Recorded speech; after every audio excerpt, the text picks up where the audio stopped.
Et la halachot, Chazak ou Baruch, Rabotai, Bruchim Abaim, des bonnes nouvelles, 13 aujourd'hui dans le mois de Heshvan.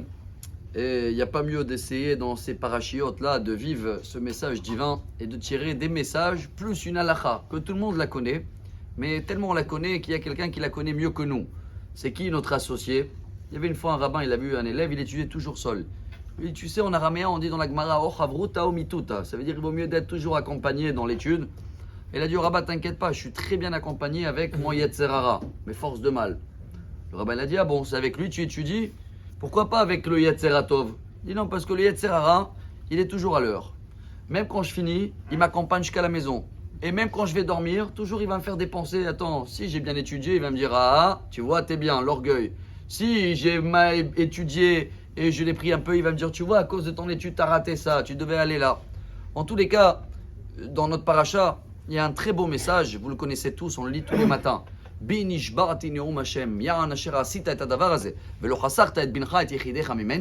il va jurer à Abraham, comme tu as fait le sacrifice, tu voulais sacrifier ton fils. Il dit le Midrash, c'est fini, à partir de maintenant, je ne te passe plus à l'épreuve. Et tout de suite après, la mort de Sarah, et il va commencer à pleurer beaucoup. Et le Yetzerara, il arrive chez Abraham, il lui dit, tu vois, c'est toi qui as tué Sarah. C'est à cause de toi, tu l'as dit. Qu'est-ce qu'il a fait Abraham?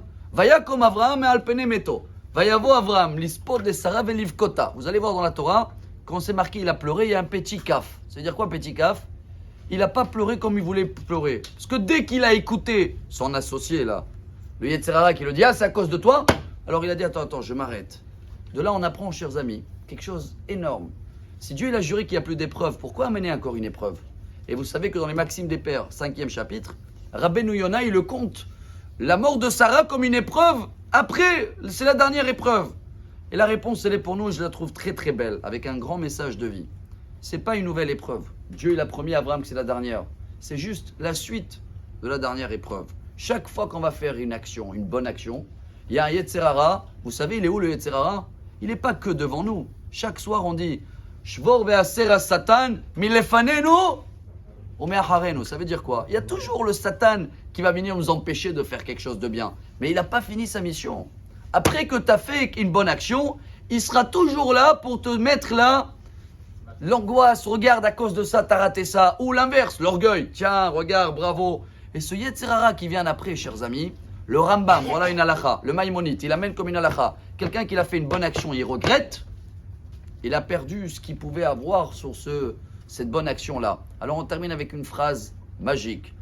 C'est au nom de Rabbi Yosef Yozel Horvitz. Vous avez dû entendre parler de lui peut-être dans son nom Belarus. Il s'appelle le Sabbat de Novardok.